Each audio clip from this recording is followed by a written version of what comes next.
की बात है तो साइबर क्राइम की सीधी परिभाषा ये है कि वो क्राइम जो या तो कंप्यूटर यूज करके किया गया हो और या किसी कंप्यूटर सिस्टम को नुकसान पहुंचाने के लिए किया गया हो और या किसी कंप्यूटर सिस्टम पे अनऑथराइज एक्सेस गेन किया गया हो,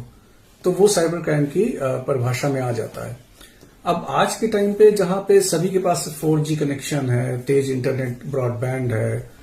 मल्टीमीडिया फोन है, तो हर तरह की सुविधाएं और सहूलियतें उपलब्ध हैं। आप अपना बैंक अकाउंट मैनेज कर सकते हैं घर से, आप घड़ी से जो है टिकट बुक कर सकते हैं, चाहे वो फ्लाइट का हो चाहे ट्रेन का हो। इसके अलावा बहुत सारी गवर्नमेंट की सुविधाएं उठा सकते हैं, यहां तक कि आप डॉक्टर से भी कंसल्ट कर सकते हैं।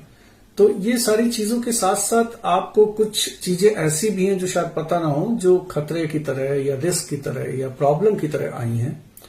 और इन सिस्टम को यूज करके बहुत सारे साइबर क्रिमिनल्स बहुत सारे ऐसे क्राइम्स भी कर रहे हैं जिसकी वजह से पर्सनल लोगों को नुकसान हो रहा है। जैसे कि कोई साइबर फ्रॉड किसी के साथ हो गया, किसी के अकाउंट से पैसे कट गए या किसी की फेक प्रोफाइल बना दी गई,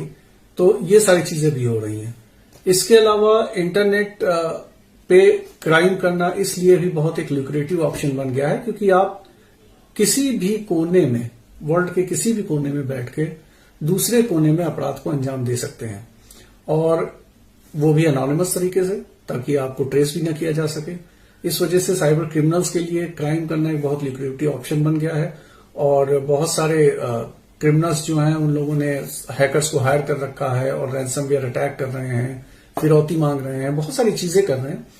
इसके अलावा बड़ी बड़ी कंपनी, सरकारी संस्थान और ऑर्गेनाइजेशन भी साइबर अटैक्स के शिकार हो रहे हैं, चाहे वो पैसे के लिए किया गया हो या रिवेंज के लिए किया गया हो, या ऐसा भी हो सकता है कि एक नेशन दूसरे नेशन के ऊपर कोई साइबर अटैक कर रहा हो। जितने भी बड़े बड़े नेशंस हैं उन्होंने अपने साइबर ग्रुप्स बना रखे हैं और वो दूसरे देशों के ऊपर भी अटैक करते हैं। इसके अलावा और अगर थोड़ा डिटेल में जाएं पर्सनल लेवल पे, तो हम देख सकते हैं कि जो आए दिन आप लोग घटनाएं सुनते रहते हैं, किसी का डेटा लीक हो गया,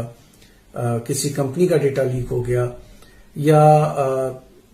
किसी कंपनी का डेटा हैक होके डार्क वेब पे बिकने लगा, तो वो भी आपकी पर्सनल डिटेल ही डार्क वेब पे बिक रही है। हो सकता है आपको पता ना हो, पर शायद ही कोई ऐसा व्यक्ति होगा जिसका पर्सनल डेटा लीक ना हो चुका हो, या जिसके जानने वाले में कोई ऐसा ना हो जिसके साथ कोई साइबर फ्रॉड हुआ हो। तो संक्षेप में कहा जाएगा तो आज के कनेक्टेड वर्ल्ड में हर आदमी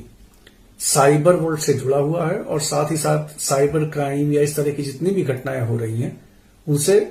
उसके ऊपर भी इम्पैक्ट आता है, चाहे वो परोक्ष रूप से हो चाहे अपरोक्ष रूप से हो, पर उसका इम्पैक्ट उसके ऊपर आता जरूर है।